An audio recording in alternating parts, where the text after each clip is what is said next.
And it is Fired Up Fridays, and we got the Forgiveness Friday, forgiveness training, forgiving yourself, which has been one of the most positive and most powerful things that I've done in my life is to learn to forgive myself. And it is not easy. I want to remind everyone to check out Office Hours on Bloomberg tonight. We have incredible guests like Jack Canfield and Rob Deerdeck and Rich Kleinman, all coming on the only late night entrepreneurial show out there. Office Hours. We are going to start filming season 3 of 2 Minute Drill. So if you didn't get your chance to apply, please apply for season 4. And of course, as always, my exercises, books, guides are all available for free for you. Just email me, david@dmeltzer.com. We're going to already gather the questions. After the forgiveness trainings, I'll take about 30 minutes of questions from everybody. So load up the questions in the Q&A sections on IG, on Clubhouse, line up. Let's get our questions ready on how to forgive ourselves. The reason we want to forgive ourselves, number one, is you can't give what you don't have. But number two, forgiveness gives us the most incredible power called peace.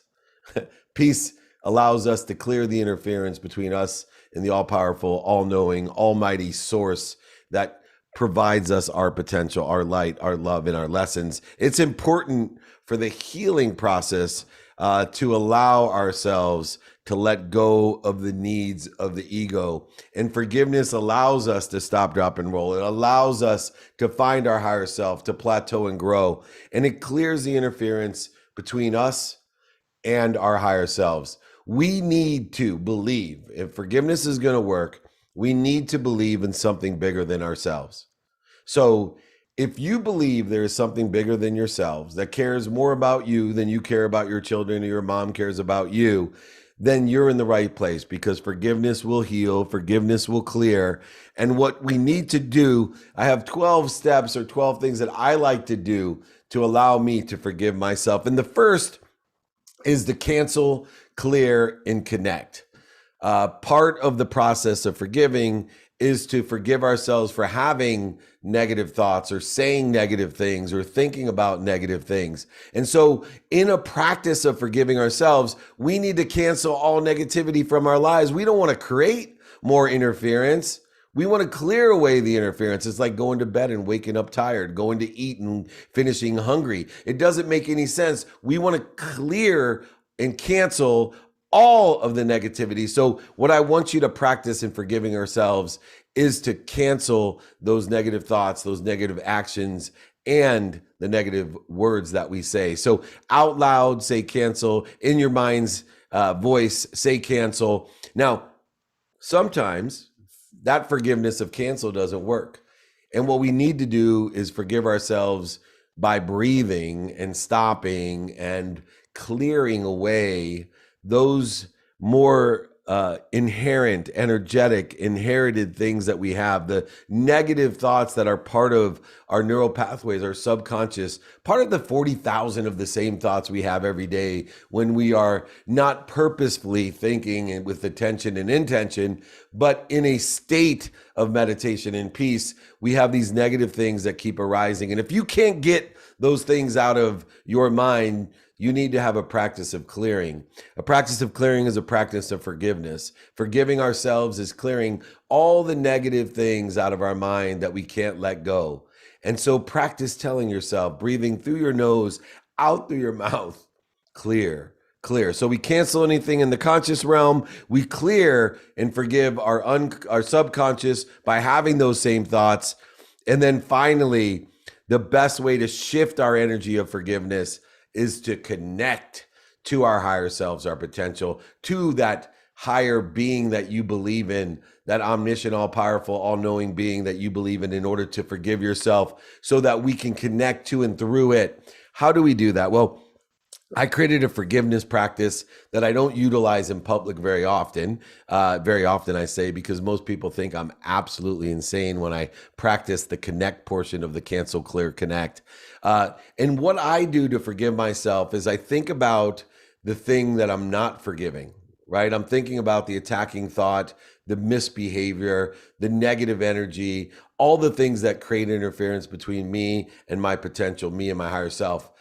And I think about it and I try to find the light, the lesson, and the love in it. I close my eyes and I see that trigger of the need to be offended or right, or, the need to be separate or inferior or superior, or the need to lie, manipulate, cheat, oversell, back and sell, or the need for anxiety, fear, and worry, whatever it may be, or the person that triggers those feelings to me. And I picture it in my mind's eye with my eyes closed, and I find the light, the love, and the lessons. And I see physically that light, and I cover up this thing that I need to forgive with light. And then I look in the same mind eye and I see in the same picture the thing I love the most. Could be a family member, my wife, my children. It could be Bananas Foster's cheesecake, something that internally, energetically, genetically, I have complete love for, and it is already full of light. So I take the light that's covering that forgiveness item, and I then cover over what I love the most.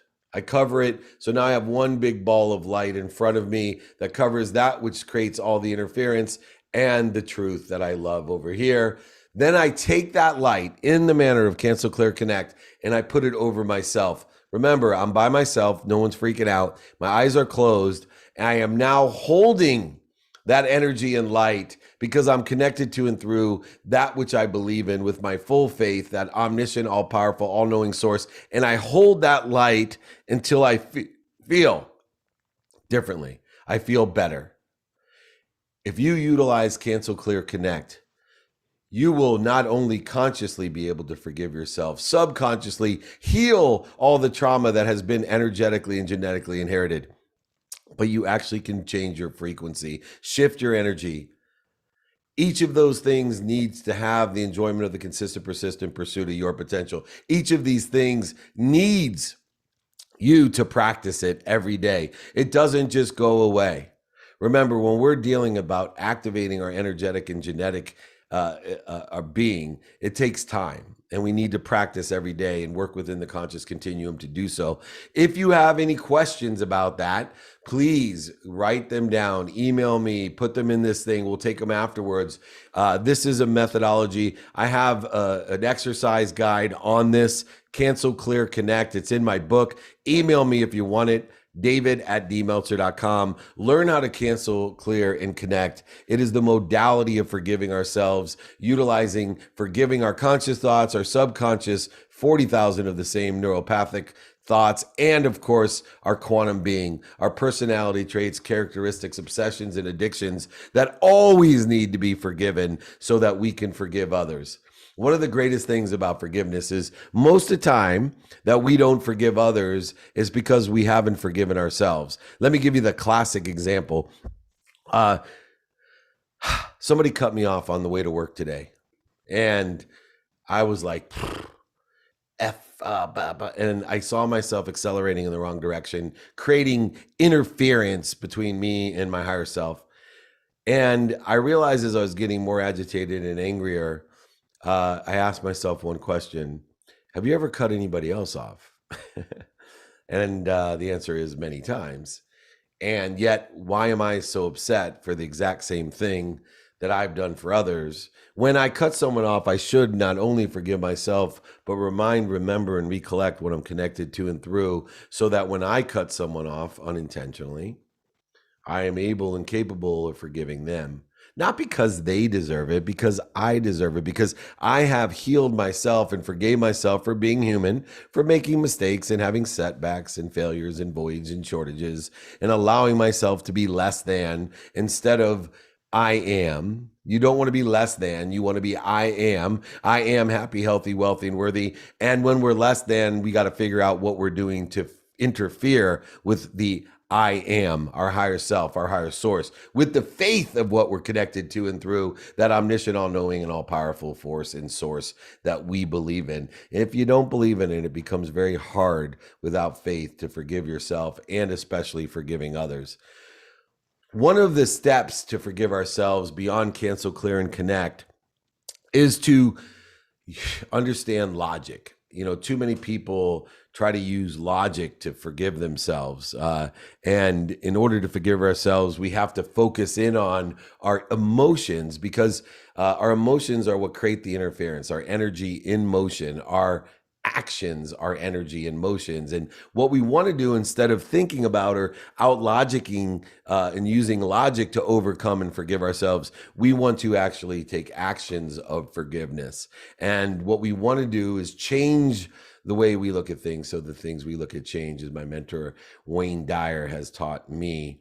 And taking the appropriate actions by doing well, by doing good. In other words, being kind to our future self by doing good deeds, or creating a good deed or creating a good action when we have a poor decision or a mistake or a failure or a setback that we're experiencing, either for ourselves or for others. We need to forgive ourselves and then be able to appreciate that, add value to what we're forgiving, acknowledge what we're forgiving, not only by being accountable, but by also giving forgiveness to the others that have either been complicit or participate in the action.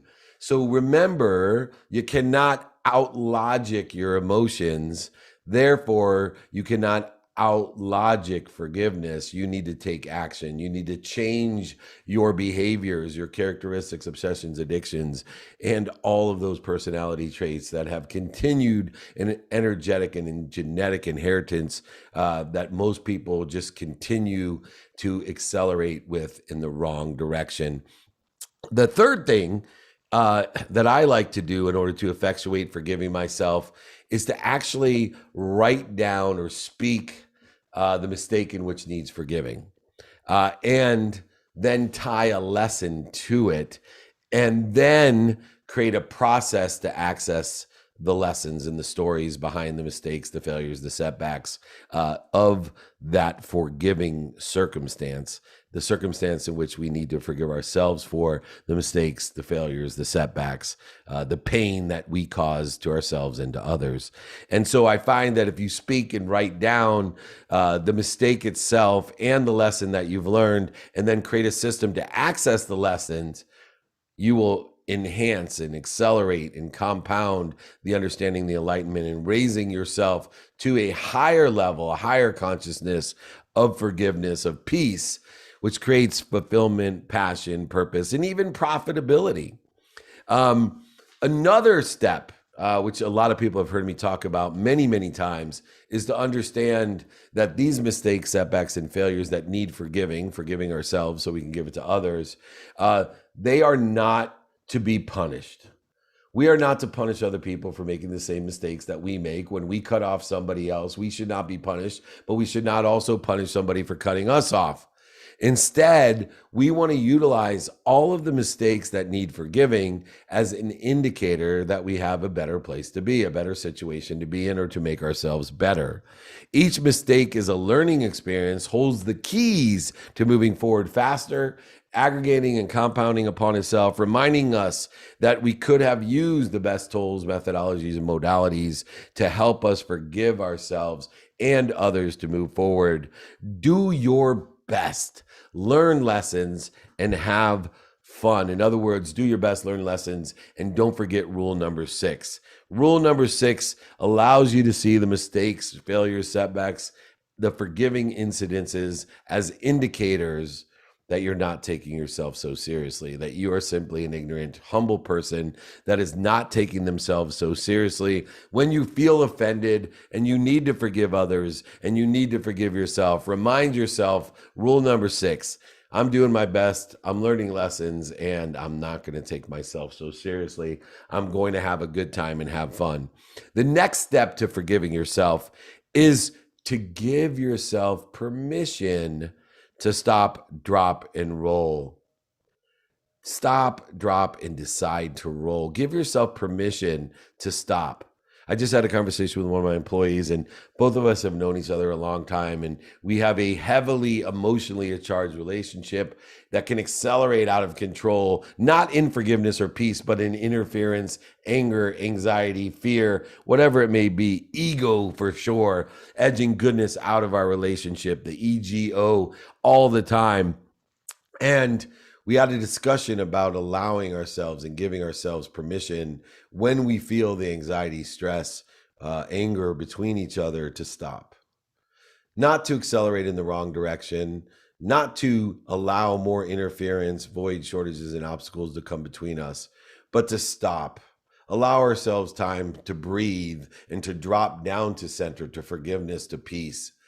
And then remind ourselves, recollect on what we want, how we can help, who we can help, and who can help us, and how we can work together effectively, collaborating in the same direction, knowing what's most important for us in our business ventures together, thus allowing us to apply our why to our relationship, not search for a why for passion, purpose, or profitability between us, but allowing ourselves, giving ourselves permission in our relationship to stop, drop, and then decide which way to roll, instead of to take all the blood out of our brain and roll in the wrong trajectory.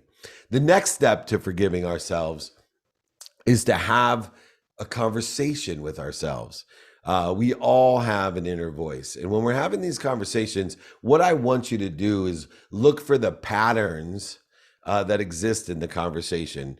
Journaling can help with it. Journaling can help with this, to hear and listen to the inner conversation, the inner critic that has developed and utilized self-compassion to have this conversation between ourselves and our inner voice. And we look to see where this energetic and genetic conversation of inheritance comes place. Where are we creating interference between us and everything else with self-sabotage, negative language that's not being canceled, cleared, or connect to? And we can use journaling in these personal conversations in order to effectuate a list of the qualities about ourselves that are looking at not only the skills and the strengths that we have, but illuminate the weaknesses, the fears that we have, in order to effectuate this conversation, to heal the inner voice so that it only supports and feeds us. See, in the great chain of feeding, where we spend 80% of the time with things that bleed us, one of the places that we spend too much of our time is in our inner voice that should be feeding us, telling us how great we are, how wonderful we are. I was on Clubhouse this morning, and JJ won the free trip to Lexington, Kentucky to hear me speak with Glenn Lundy in the Breakfast of Champion on the 1000th anniversary, the 1000th episode of Rise and Grind. And JJ was sitting there going, I am the greatest. I am healthy, happy, wealthy, and worthy. I could hear him believe, and his inner voice has changed as his whole embodiment has changed. His whole energy has changed because he started to have a conversation with himself, and having the right conversation, not one that bleeds him, but one that feeds him. The next step of forgiving ourselves is a counterintuitive lesson that I learned. When I was young, everybody said you got to treat others like you want to be treated. And when I started working and became a 20-something-year-old boss of 7,000 sales reps in a huge public company, I was told by my CEO, David, you cannot keep treating people like you treat yourself. I'm like, what are you talking about? Well, we're too hard on ourselves. And so what we want to do to forgive ourselves is don't treat others like we treat ourselves. We are our own worst critics, and we want to notice when that harsh voice comes out, creating negative energy, not feeding us, but bleeding us. We want to find out where and how this critic actually shows up so that we can forgive ourselves and end that conversation of negativity. We can cancel any conscious thoughts that are created from it. We can clear all of that negative language out of our subconscious and shift our energy by connecting to the positive, to that which feeds us. And, you know, it's so interesting because in this great chain of feeding, I love to see, what thoughts I have that make me feel good and what thoughts create interference. And when I have that full faith that I'm in the pursuit of my higher self, it starts becoming quite easy to forgive myself for having and doing the things that get in the way of what I want, who I can help, who can help me, how I get it done, prioritizing and reprioritizing and re-engineering what's most important to me. And then finally being able to live in the why, applying the why, not searching for the happiness and the health and the wealth and the worthiness that I thought I wanted, but instead to come to the acknowledgement, to acquire the knowledge that I already am. What am I doing to interfere with it? And if I am doing anything to interfere with it, the first step is to forgive myself. The next step is to quiet the negative message of the inner voice by having a self-interview. And so one of the exercises that I love to do when I'm in a state of interference, of ego-based consciousness, when I'm edging the good out of my life, EGO, what I like to do is interview myself. And the way that I interview myself is I close my eyes, once again in private, so no one thinks I'm crazy, even though I am crazy. And then I imagine myself going down into myself, and I find some place, and it always happens that I can find myself within myself. A lot of times I'm in my stomach, sometimes in my heart, sometimes in my butt, whatever it is, I find myself. And the funny thing is, when I find myself for this self-interview, because I'm having these negative messages or energy or thoughts, I find myself, and I'm always a certain age. And the first time that I did that, I found myself, and I was in my stomach, and I was 5 years old, which is when my father left, which is quite understandable. And I had a conversation and interviewed myself, and I said, "Hey, how are you doing?" I'm okay. And what's the matter? Because I didn't look so happy. Well, I'm sad. Why? My dad left. I'm scared. And now I'm responsible for my mom. And I had this conversation to say that I'm not responsible for my mom. Now, my mom still brought me into this world, and she still, at 5 years old, is responsible for me. I'm here to do my best, learn lessons, and to rule number 6, not take myself so seriously and to have fun. But I've had that interview many times within the context of my own body to heal myself, because it's difficult to identify the trauma. It's difficult to identify the negative thoughts, and where we struggle with that inner voice can sometimes be healed by interviewing our inner voice and finding ourselves within ourselves at a certain age, which will raise our awareness to when these things occurred. And in this interview, sometimes afterwards, I'll write down on one side of the paper what the inner critic says, the logical and irrational things that they say, and then on the other side, utilize forgiveness and self-compassion in order to respond to each of the feelings in the conversation and in the interview that I had with myself.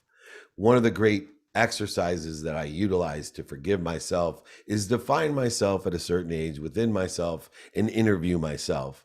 The next step of one is to realize that we forgive ourselves because we forgive ourselves because we deserve it. Therefore, we're able to forgive others, not because they deserve it. To me, the only certainty that can be established in this man-made construct of time, in this life, would be to be capable, which I'm not yet, but I'm pursuing, capable of forgiving the unforgivable, and understanding and feeling, not just at a conscious level, but truly innately within the energetic being that I am, the quantum being that I am, forgiveness. And there has been people that I admire that have been able to forgive things that I can't forgive, but I'm working on it, and so should you, to know that certainty comes, truth comes, and love comes. The light will shine when you can forgive the unforgivable. Another thing to do is take your own advice. This is why I love to coach, because while I'm coaching at all times, it's so amazing. I think to myself, God, that's great advice. You should really take it, Dave. And I'm thinking, wow, how did I come up with that? And 2, why don't I do that? So remember, by helping other people, you'll be giving yourself advice on how to forgive yourself so you can forgive others. Understanding the conscious continuum, one of the last steps that we can take is to quit playing the same tape. Stop being a victim. Be a victor. Stop telling yourself the same stories. By interviewing yourself, writing things down, by forgiving yourself, you will start realizing what stories are bleeding you and what stories are feeding you, and you'll start feeding those that feed you. You'll start changing your conscious thoughts, not just through Cancel, Clear, Connect, but also through the conscious continuum of having the right thought patterns and the right belief systems, and start playing the right tape in your mind, surrounding yourself by the right people and the right ideas in order to effectuate the forgiveness that gives you the certainty and peace that you want in this lifetime, by clearing the interference between you and everything you're connected to and through. It's human nature to spend time and energy replaying our mistakes. If you look backwards, you are nowhere. If you look backwards and learn lessons and take the lessons forward and dream about what you want, you're now here. You're living in the present. You're utilizing everything that you need to do. I'm telling you, to forgive yourself is the most powerful capability that you can have. If you forgive yourself, you will clear the interference between you and your truth, your higher self. You not only will clear the interference between you and your truth and higher self and higher being and higher power, but you will able to clear the interference between you and everyone else by forgiving them as well. You will not be able to forgive anyone in your life if you can't forgive yourself. You need to learn how to cancel, clear, and connect. Go ahead, consciously cancel the negativity, clear it from your subconscious, and most importantly, shift your energy, change your personality traits, characteristics, obsessions, and addictions by connecting to that great source of power, light, love, and lessons. 2, don't try to out-logic forgiveness. It'll never work. You got to take actions. Logic will never overcome emotion. Action will.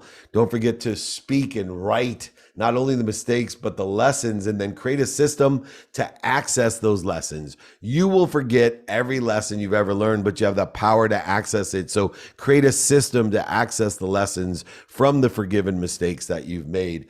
If anybody wants, by the way, the rules of lessons, email me, david@dmeltzer.com. I have a great 12 lessons of life from the Sanskrit that has changed my life on how to learn lessons and what they mean to us and how to forgive through those lessons.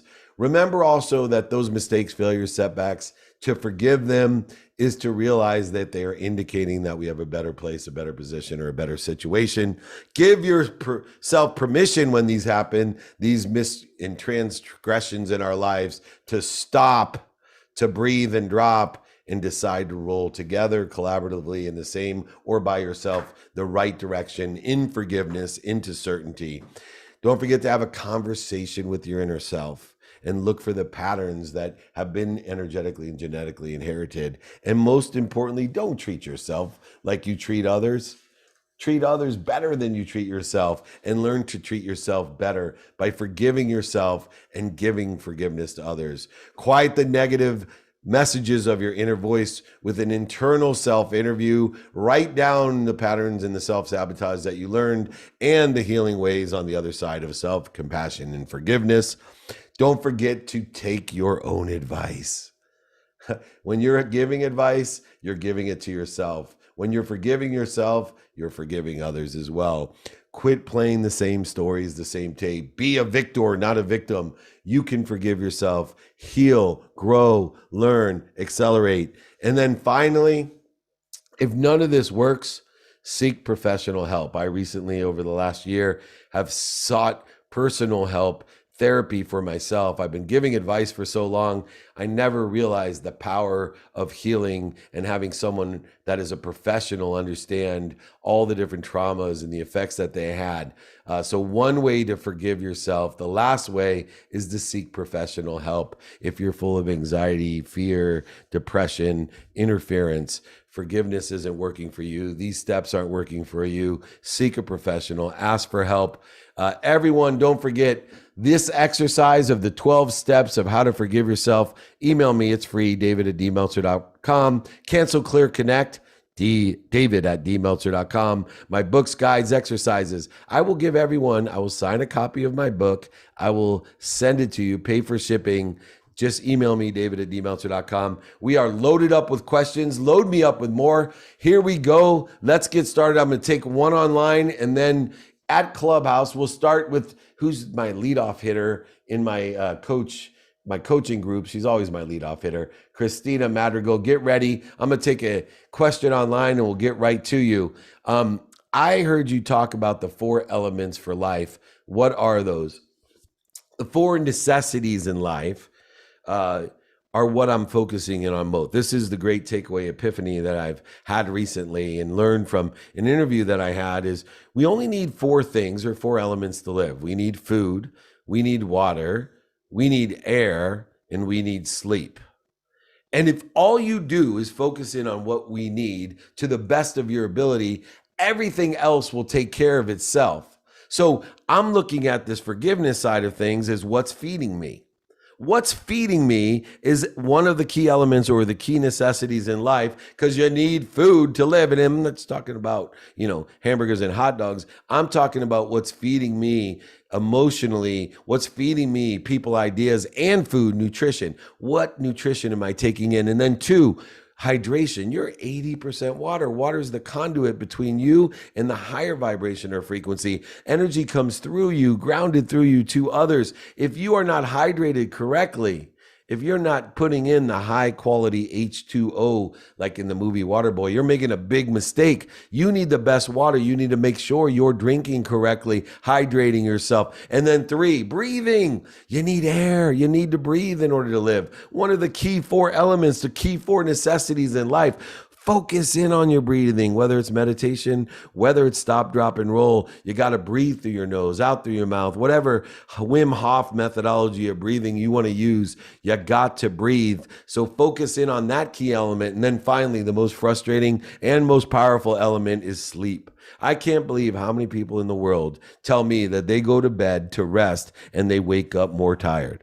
That's like me taking you out to dinner, having a complete buffet, all you can eat of your favorite food, and walking out of there and telling me you're hungry. It's counterintuitive. What are you doing wrong? We got to focus in on the 4 necessities in life. Get better at eating. You got to get better at the nutrition. You got to make sure you're feeding yourself. You got to get better at drinking. Make sure you're hydrated. Get better at breathing and get better at sleeping. And if you do all 4 of those things, I promise you, you will be passionate, purposeful, and profitable. Everything will come your way. It's so important. If you want those 4 elements, I have a guide on that too. David@dmeltzer.com. All right. First up on Clubhouse, my famous lead-off hitter in my coaching group, Christina Madrigal. What do you got for me? Oh my God, this is so amazing. I love it. Thank you, thank you, thank you. And I love being compared to a baseball hitter because you know how much I know about sports. by your definition of a baseball hitter, but we're good. Okay. I think no, I think no. Anyway, so my question, I love this forgiveness, and I understand you cannot give what you can't give away what you don't have.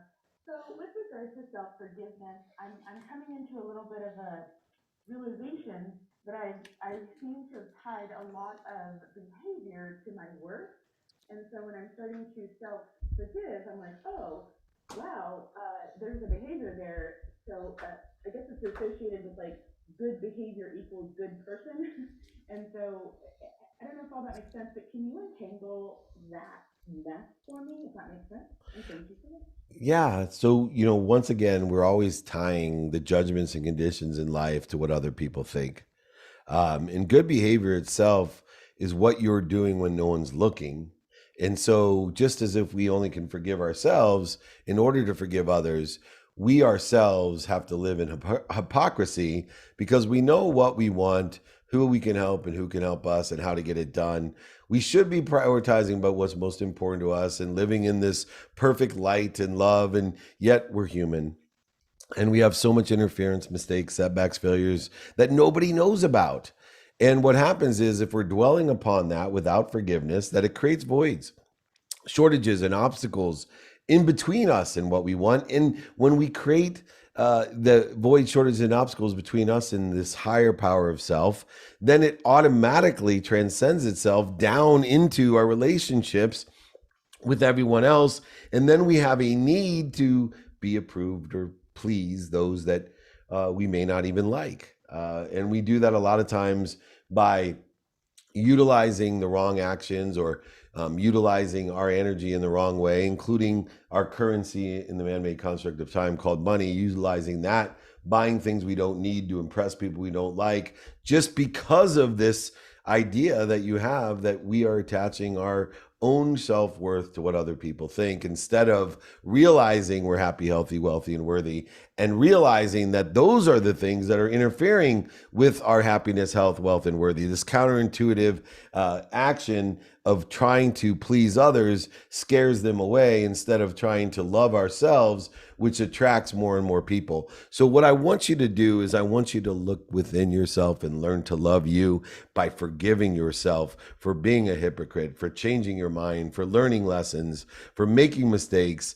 and for allowing yourself to be the best that you can be by doing your best, by learning those lessons, but most importantly, by instituting rule number 6 and not taking yourself so seriously. Don't be so hard on yourself so you're not so hard and judgmental and put conditions on other people either. You will clear the interference through forgiving yourself and forgiving others. You will create a flow of abundance, living between this limitlessness and infinity. You will find peace, happiness, passion, purpose, profitability. You will live enthusiastic, entheos within God, expressing the genius of yourself through the higher power source in love that you are always connected to and through. So learn to love you and forgive yourself and give that to others.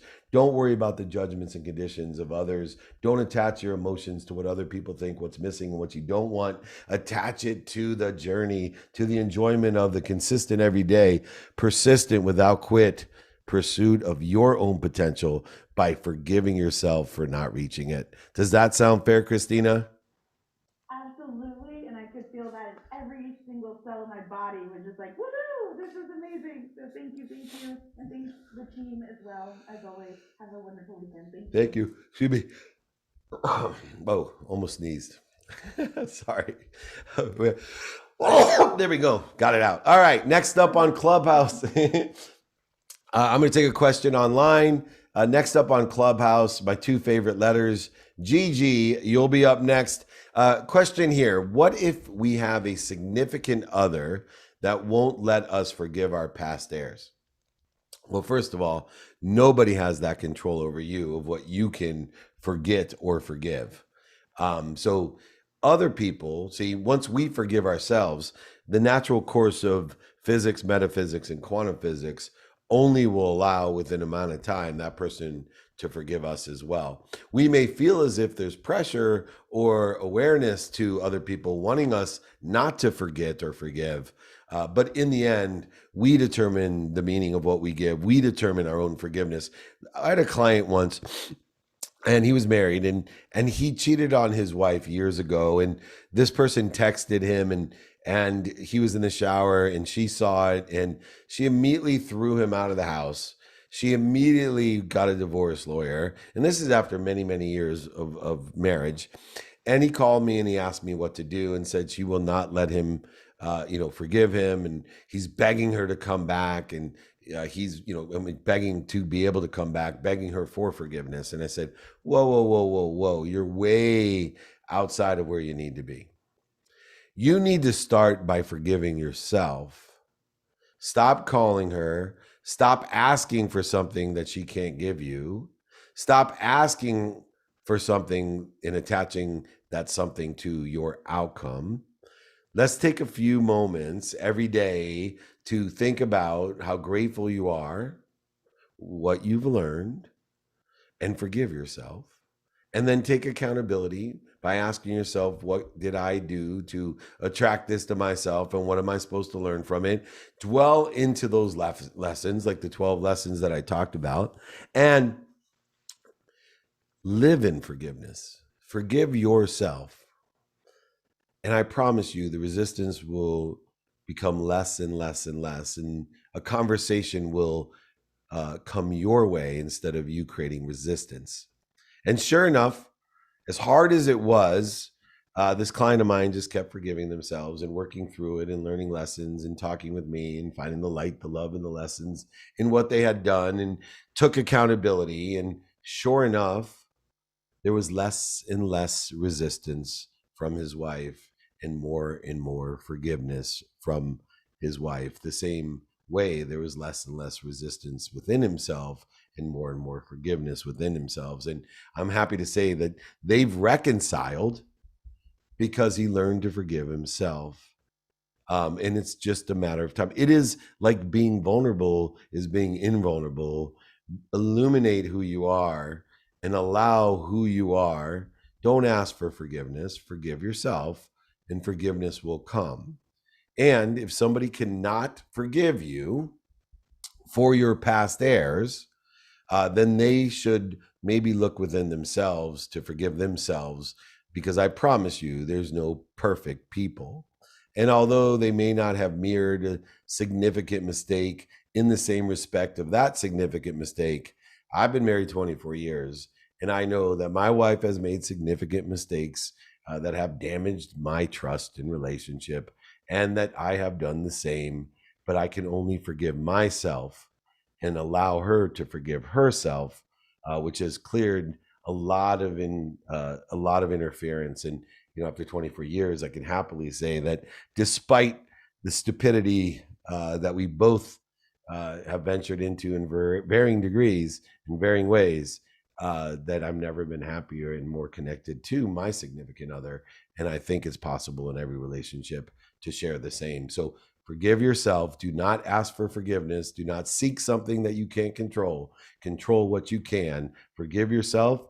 Others will forgive you as well. All right, my friend Gigi, you're up next. What do you got for me? Hi, David. Every time I talk to you, something amazing happens, and also this subject is very emotional. So my question is, how would you forgive your younger self as a kid? Because I think that there's a connection between us not forgiving ourselves and then getting angry with our parents, and it's just a vicious circle. That the only way I see to get out of it is to actually forgive myself. But also in my mind is like you were a child, you didn't know any better. So how do you put acceptance into that part?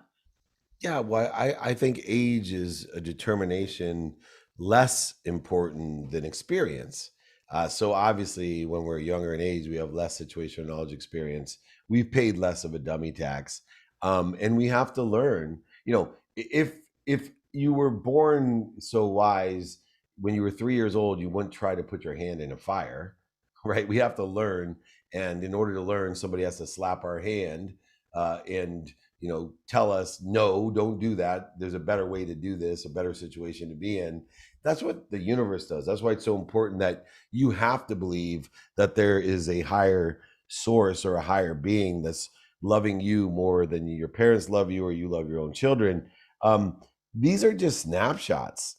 Whether you're 550 or 500 lifetimes old, these are all snapshots. And within the context of a snapshot of time, determinative upon whatever age you may be, there's lessons to learn. No matter who you are, this journey here is about those lessons. That's why I love giving people the 12 lessons of the Sanskrit that were written before writing, that were written thousands of years ago, that are 12 of the most applicable lessons that I've ever learned, that life is about lessons. And these lessons will keep on coming until you learn them. They will result in pain until you learn them. You will forget every lesson you ever learned, but you have the power to access those lessons. There is no better than here. Life is but a mere reflection of self. All of these terrific lessons were written before writing. They were written in Sanskrit. And I'm happy to send those to you, Gigi, because I think it helps us to understand that we are living snapshots and that people can put judgments and conditions of who we are according to the experiences they have with that snapshot.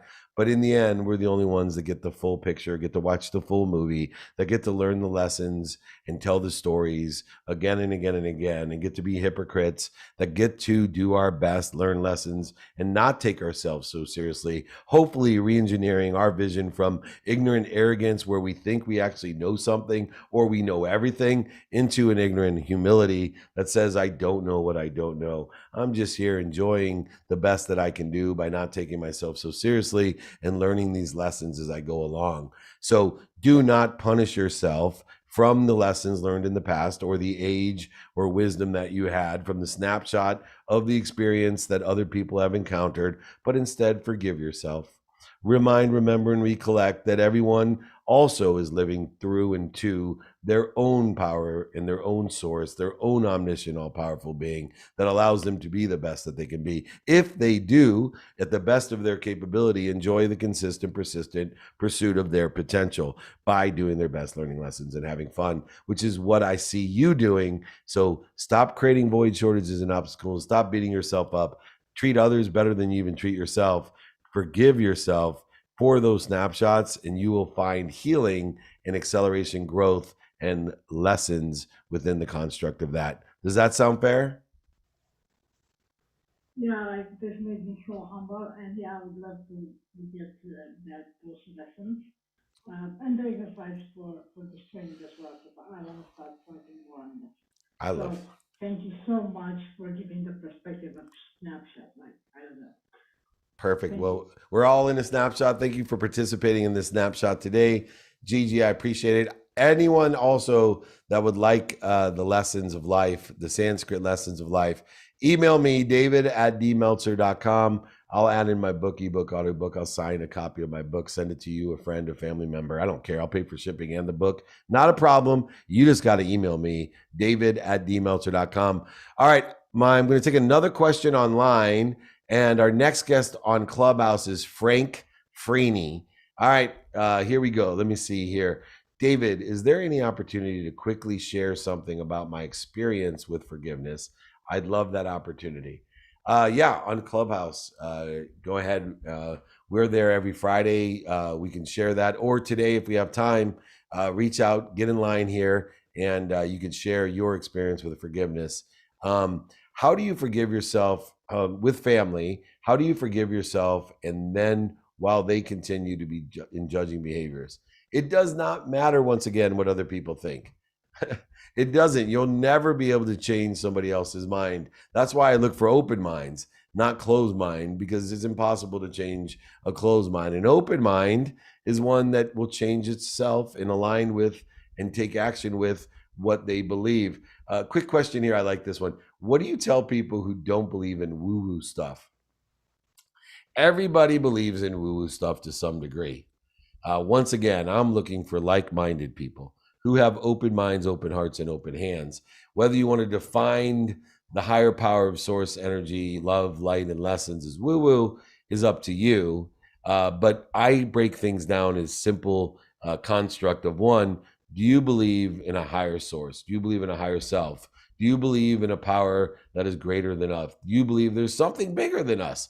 If you believe that, not only will you have faith, but you will believe in something woo-woo, because why? You can't prove it. You can't prove to me there's a higher self, a bigger something than us, an all-knowing, all-powerful, omniscient. So basically, that breaks almost everybody out as being woo-woo, because the minute you tell me you believe in something bigger than you that you can't prove, you're woo-woo. And then if you have faith that that bigger thing than you cares about you more than you care about your children, or that your parents care about you, boom, you're extremely woo-woo. So go ahead, think about statistically how many people on earth think that there's something bigger than them that they don't know about, but yet have faith that that bigger thing cares about them in any way, let alone as much as their parents or they care about their children.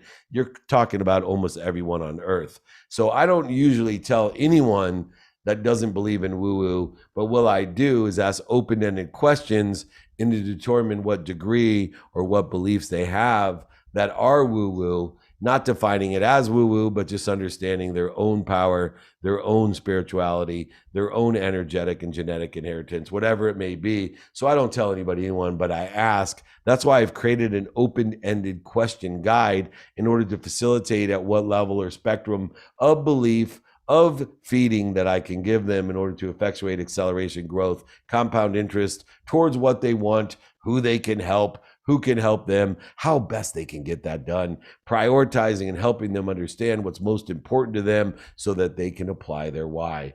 And so if anybody needs that, just email me, david@dmeltzer.com. Frank Free, easy for you guys to say. I've had, just so you know, today I had JJ, I had David, two D's, Doug Dane. I've had Gigi and Frank Feeney. It is the double alliteration, Frankie Feeney, the double effer. What's up, my friend? You got a question for me? Yeah, David, long time no see. Hope all is well. Good to be here. Here's my question for you regarding forgiveness: is how do you approach forgiving a close family member such as a parent? And I know that you spoke about your dad leaving. How did you, or how long did it take you, and how did you come to terms with forgiving your father? Yeah, that's a great question. So now we've shifted the paradigm to how do we forgive someone else? Well, first of all, I had to forgive myself. And in forgiving myself, it sounds a little bit counterintuitive. If your dad left you when you were 5, what do you mean you forgave yourself? Well, what I forgave myself is for having the need to be offended, the need to be right, the need to be inferior, the need to be separate from my father, the need to be superior to him, the need to have anxiety, anger, frustration, guilt, resentment. I had to forgive myself for creating interference between me and my higher self because my father made a mistake. And then once I forgave myself for allowing that interference between me and my higher self, once I created that, it was easier to clear the interference between me and him because I had no need to be offended, resentful, guilty, anxious, frustrated, angry, separate, inferior, superior to him. And once I got rid of that interference, it was easy to communicate the 4 things that I wanted to communicate to my father, which healed my relationship. And those 4 things that I communicated that healed my relationship with my father were: 1, I let my dad know that I'm happy. See, in the end, why would I need to be angry at my father? Because I'm happy. I'm healthy. And I shared with my father that I'm happy and I'm healthy. And then I shared with him that I love him. That's why I was so angry, frustrated, anxious, worried, separate, inferior, superior, resentful, and offended.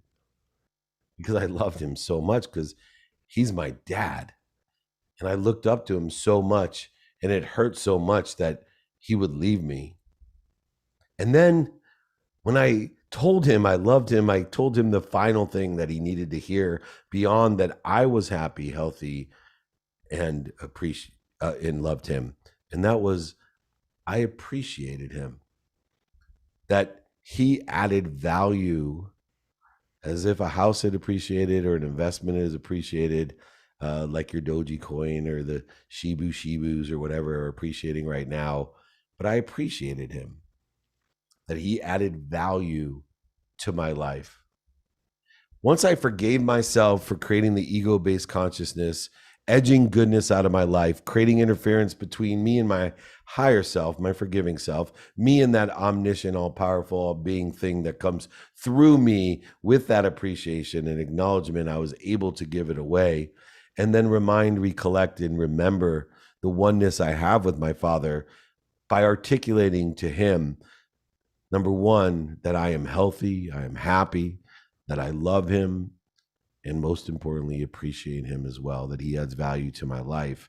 And I'd like to clear any interference in our relationship. And I'm happy to say, in the last decades of my relationship with my father, when he passed at 80 years old, that my relationship was healed. Not because I forgave him, but because I forgave myself for the needs of the ego, the need to be offended and separate and inferior and superior and anxious and frustrated and angry and guilty, all of the different things that I felt that created an interference that caused me to project my imperfections onto my father, that created more interference between me and my father. Once I forgave myself for these things, it was quite easy to establish a relationship based off of my happiness, my health, my love, and my appreciation. And you can do the same with anyone. Make sure that you're forgiving yourself. I think this is a great question indicating how and why we forgive ourselves in that way. And so I want to say thank you for that question, Frank, and appreciate you. All right, let me take another question online. Actually, I'm going to skip the question online because I got a few minutes left. I have a special guest, and this guy inspired me this morning. He won a trip to hear me speak in Lexington, Kentucky at Glenn Lundy's celebration. I love being a celebrant, not a celebrity. And I want to celebrate the Triple J because this guy brings it. And when I was talking about the inner voice, the inner critic, this is a person that has lived the methodology of forgiving himself and changing the way he looked at things so the things he looked at changed. And there was no doubt that he manifested a free, full paid trip to Lexington, Kentucky to come to the extraordinary event that we're having next week in Kentucky. And I can't wait to give you a big hug, Triple J. Can you close this out with your question and comments, my friend? David Meltzer, man, I love you, brother. I don't even know you yet. I love you. Man, I tell you, man, let me just say that I am very appreciative of the blessing I got. There's no way that I thought that was going to happen to me this morning. I'm serious. It blew me away, man. It really did. And I know that I'm going to get so much value out of this experience that I'll take with me for the rest of my life. And I just know it, man. I can't wait to hear you speak as well. What I did want to ask you is that, I'm working on my whole self, you know what I'm saying? As, my inside, my body, you know what I'm saying? My mind, my spirit, everything, working on it. And there are things we're not perfect in, David, we all got stuff to work on. And, my relationship that I had with, when I had my family and then I went through my divorce, I have a strange relationship with my kids because it was crazy. They moved out of state, and it's like I feel so bad about how that went down. You know, I forgave myself, and I think I don't know if I have, because I beat myself up a little bit because that was the one thing I didn't want to happen when I grew up because I didn't have my father and mother together. So it ended up happening to me, even though I didn't want it to, right? Still did. So it's like, my kids, they understand, and then you can tell, though, that they kind of wasn't okay with the whole scenario. You know what I'm saying? And so I just have a lot of guilt when it comes to that because I know my relationship is not where it needs to be with them. So I don't know if that can be fixed or if it's up to them and me together to fix it, or if they don't, if they reject me and say, hey, I don't know.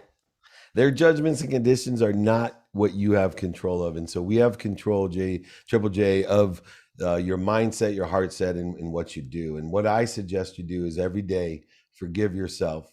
Forgive yourself for disrupting your home and the relationship, the family relationship that you've disrupted. Just forgive yourself. But I would also suggest through that forgiveness that you reach out every day.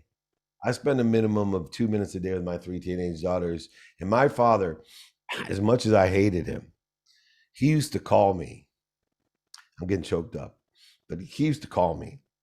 I was 11 years old. I told him I never want to talk to him again. I hated him. He had forgotten my birthday and lied to me, or that he didn't believe in birthdays. And he would call me and he would say, hey, I just want to tell you I love you.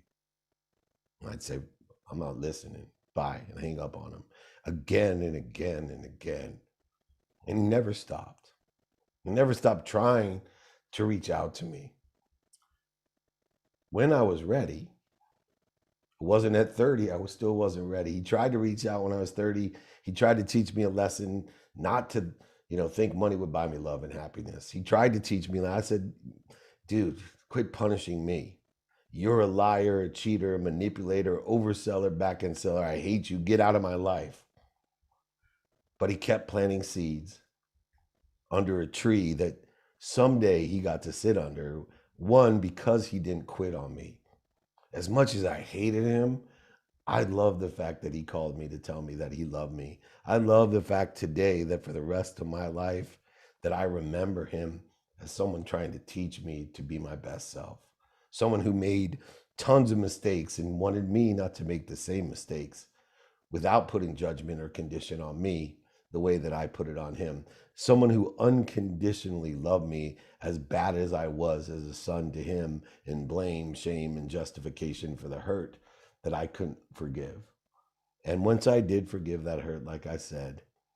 Once I was able to communicate to my father how happy I was, how healthy I was, how much I love him and appreciate him, it was healed. It didn't happen overnight, Triple J.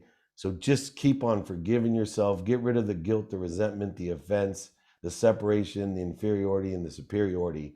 But don't stop communicating a minimum amount of time every day via text, email, phone call. Just remind those kids how much unconditionally that you feel the same way about them that the almighty, all-knowing, all-powerful source feels about you, and the almighty, all-knowing, all-powerful source feels about them. I promise you that interference will dissipate, dissolve, and disappear, and you will be healed. And we will talk about this in person when I give you a big hug, when I see you next Friday, 1 week from today, after I get back from Portugal. I love you, my friend, and I don't even know you, but I feel you, which is much more important. I want to thank everybody for going 2 minutes over time for the freak of the week when it comes to time. Triple J, Christina, Gigi, Double F, Frankie, my boy. Thank you for coming live on Clubhouse. Thanks for the 79 questions I haven't answered. Reach out to me, david@dmeltzer.com. I'll be happy to answer those questions. Send you my guides, my book. I will pay for shipping and the book. No problem.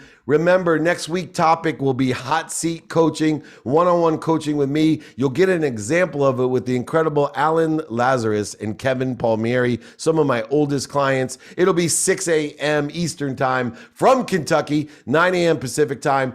Don't forget to watch Office Hours Tonight, the first entrepreneurial late night show with Rob Dyrdek, Jack Canfield, Rich Kleinman, and Strauss Zelnick. An incredible episode. If you don't know Jack Canfield, Rob Dyrdek, and Rich Kleinman and Strauss, you're missing out. Come learn what they got to teach. And don't forget to email me for the 12 strategies for forgiveness, the lessons in life, any template that you ever heard me ask for. All you got to do is free. It's me. Email me, david@dmeltzer.com. Most importantly, everyone, be kind to your future self and do good deeds. We'll see you next Friday. Thanks.